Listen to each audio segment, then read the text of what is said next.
One day, I was given an individual's life expectancy. On my 27th birthday, I collapsed in the office, and after undergoing some tests, it turned out that, though I felt fine myself, it seems my body disagreed, and the doctor told me I only had 1 year to live. At that time, I had just gotten married, and I had to go home and tell my wife about it. The office called saying you suddenly collapsed. Are you all right? My wife asked me, her face turning pale. About that, actually. I wondered how she would react. She's still in her 20s, and she's probably never thought about her newlywed husband dying. She's a crier, so she'll probably burst into tears. If that happens, how should I comfort her? I thought about such things, even though I couldn't accept the reality myself. But what my wife said next was unexpected. I see.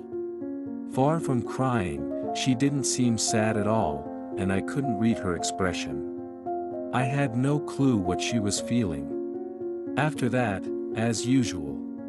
Supper isn't ready yet, so go take a shower first. And so, I acted as usual. Feeling uneasy about her reaction, I was able to escape the unbelievable reality by carrying on with life as usual. But a few days later, that uneasy feeling became clear. When I came home from work, my wife said, I have something to talk about. Her expression was very serious, and I thought she was going to talk about my illness. The news was too sudden last time, so maybe she hadn't been able to sort out her feelings. I felt the same way. How she would live her life, supposed to be walked together forever, all alone, and how to spend the remaining time. I had been thinking about this for the past few days as well. But what my wife handed me was something entirely different from my thoughts. Please divorce me. She said, handing me the divorce papers at the same time. I was as surprised, no, even more so, than when I learned of my life expectancy, and I was lost for words. We were supposed to be getting along like lovers before we married, and recently as well. So I had never imagined such a proposal. I almost blurted out, "Why?" But I swallowed the words at the last moment. Because I realized there could only be one reason. Even though I had been given an individual's life expectancy, I'm fine for now, but gradually, I'll probably become unable to live on my own strength. Supporting me in such a state would be a huge task for anyone. Wanting to run away from it would be natural. She's still 27 years old. Being tied to my battle with illness must be something she doesn't want. Knowing that, I couldn't refuse. I understand. I replied and signed the divorce papers. My life changed completely on that day. I was supposed to walk the same path with my wife, but now I need to walk that path alone, facing death. If I hadn't gotten sick, it wouldn't have turned out like this. Why did this happen to me? After the divorce, I thought about that all the time. When I became unable to live on my own and had to be hospitalized, those thoughts swirled in my mind. I kept going over everything from the time I met her until now, over and over again. In college, I was a member of the literary club. Being mature from childhood, I preferred reading books to playing outside. While reading various books, I was drawn to the charm of creating unknown worlds by myself, and I started writing. I was often called serious and reserved at school, but I really enjoyed the literature club. In my sophomore year, Ava joined the club as a new member. Ava was a bit special in the club, as she was also a member of the basketball team. She had many friends and was always full of energy. Her cute face and bright smile were so captivating, she seemed like a person I couldn't reach. But Ava talked to me casually. One day, When I was writing a novel by myself during a break between classes, she suddenly appeared and said, "I'd like to read your novel, Mr. Hernandez." Her words made me happy, and I felt a little shy. Her impression after reading the novel, which I had just started writing, was, "The scenery is described so carefully, I feel like I'm there. I want to read more soon." I remember being deeply moved because her words touched on exactly what I was trying to convey, and I remember that feeling even now. I felt indescribably happy. "Do you like to read?" I asked, and she replied with a smile. "Yes, ever since I was a kid. I always surprise people with that, though." Ava's voice was filled with genuine passion, and while I found it surprising, it was clear that she loved books. Our relationship deepened, and Ava read my novel many times and gave me her impressions. Gradually, we started spending time together, and as we spent more time, I felt a beloved feeling for her. But I thought it could never happen, so I said nothing. Then, unbelievably, one day Ava said, "Please be my boyfriend." Despite my surprise at her words, we started dating. Ava continued to be a faithful fan of my novel. She said, "I want you to show it to more people. You should definitely apply for a contest." and pushed me many times. Thanks to her encouragement, I applied for the contest 3 times in college and even made it to the finalists once. But the world was not so kind. All the works I submitted after becoming a working adult were not adopted. For 2 years after graduating from college, I continued to write novels with working part-time. Even after I started living with Ava, I gradually came to face reality. I was beginning to feel the gap between my dream and reality. Because by this time, I was thinking about marrying Ava. If I kept dreaming all the time, I would only cause Ava trouble. I wanted to make Ava, who gave me so much hope, happy this time. With that determination, I completely gave up my dream at the age of 25. Ava, who had become a regular salaryman, told me many times, "Is it okay to give up your dream? It's a waste to write such a wonderful work." but I wanted to make Ava happy, even if it meant giving up my dream. That's how important Ava was to me. After telling Ava about this over and over, she accepted my proposal the following year. From now on, let's make Ava happy a lot for the happiness I received from her. That's what I thought. I might have made Ava unhappy instead of making her happy. I hope she is happy now. But if possible, I wanted to make her happy. I thought about such things every day. 2 years after that, I, who was given 1 year to live on my 27th birthday, am still alive and about to turn 29. There was only one way for me to survive.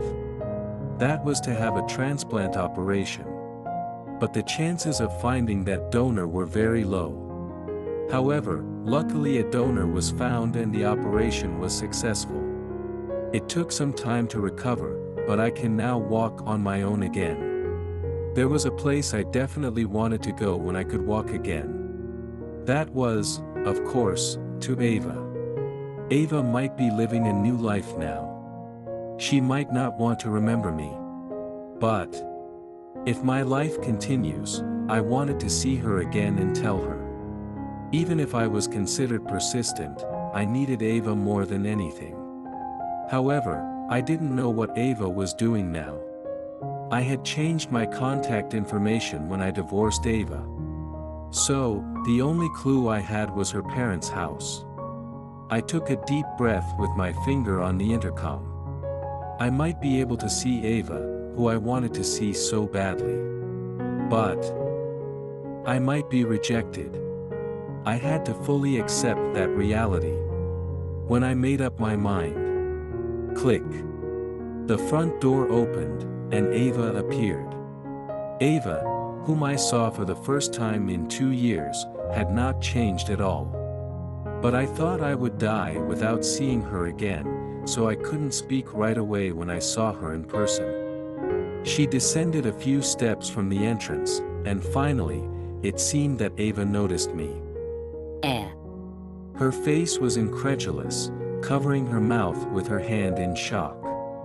That makes sense. Ava might have thought that I was dead by now. As I tried to speak, Ava quickly changed her expression. What are you doing here? She glared at me with an expression of surprise I had never seen before. Feeling a strong rejection from Ava, my heart tightened. I'm sorry for being persistent. I just really wanted to see you, so I came. I honestly confessed my feelings. I decided to make today the last day. Even if it might be disgusting for Ava, who has moved on from me. Thinking this, I nervously watched Ava's expression, and was surprised. Tears were flowing from Ava's eyes.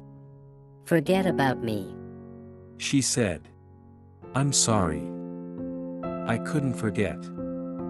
Even while I was in the hospital, I kept thinking about you. I tried to tell myself that you were leading a new life, but I couldn't. I needed you more than anything. It's pathetic, but these are my true feelings. You've always been thinking about me. Yes. She might have thought it was disgusting. With that thought, I couldn't look at Ava's face. Why? I wanted you to forget about me and chase your dreams until you were satisfied. I was always worried because you sacrificed your dreams for me. If your remaining life was determined, I at least wanted you to live as you wished during that time. Ava said, still crying. That's the reason for the divorce. When I asked, Ava quietly nodded. I've been misunderstanding all along. Ava has always been thinking about me. When I told her about my limited time left, when she proposed divorce, she was thinking about my happiness, not her own. It was something I should have realized if I had thought about it. Ava has always been like that. I've always wanted to make Ava, who's like that, happy with my own hands. My dream had changed a long time ago. When I said that, Ava, wiping her tears, looked at me. More than becoming a novelist, walking together with Ava and seeing Ava's happy smile beside me, had become my dream. That's true. Even hearing that, Ava still seemed unconvinced. Whenever I think about writing something, it's always about you. Saying that, I took out a manuscript from my bag. It was a work I kept writing during my hospitalization. I didn't intend to show it to anyone. It was like a love letter directed at Ava. Ava glanced through it and her cheeks were wet with tears again, and then, if possible, I want you by my side again. When I said that, thank you. I'm the one who wants to be by your side. She said that. But I forgot to convey the most important thing. That my illness had been cured. When I told her the fact afterwards, Ava was terribly surprised. And gradually, she smiled and rejoiced. The paths of us, who once parted, became one again like this. For years have passed since then that we have a new family. A 3-year-old daughter and a son in Ava's belly. Daddy. Continue the story from yesterday. Every day, it's really common for our daughter to say that before going to bed. Isn't it okay to use a picture book sometimes? When I ask. Yeah. Daddy's stories feel real and are more fun than picture books. Our daughter said, smiling. It feels like I've heard that line somewhere before. I'm reminded of the past and chuckle a little, and then. Let us hear it too. Saying that, Ava also came to the bedroom. Us. Of course, She means herself and the child in her belly. I stopped writing novels, but my family is happy to listen to the stories I created this way. I didn't achieve the big dream I once envisioned, but this time when I can be like this is the happiest and most important time for me. I can't thank Ava enough for making me realize that. While I was talking, I heard a big snoring sound, and when I looked at it, our daughter was sleeping comfortably between Ava and me. I laughed as I met eyes with Ava, and when I tried to turn off the light and go to bed. Oh. It moved. Ava said that. Reacting to her voice, I hurriedly put my hand on Ava's belly. Then, I indeed felt a vibration. It's true. The first moment I felt the baby move. Ava, looking delighted, said, "This baby also must love your stories." and laughed. I hope so. I will continue to create stories I love for Ava and our kids I love.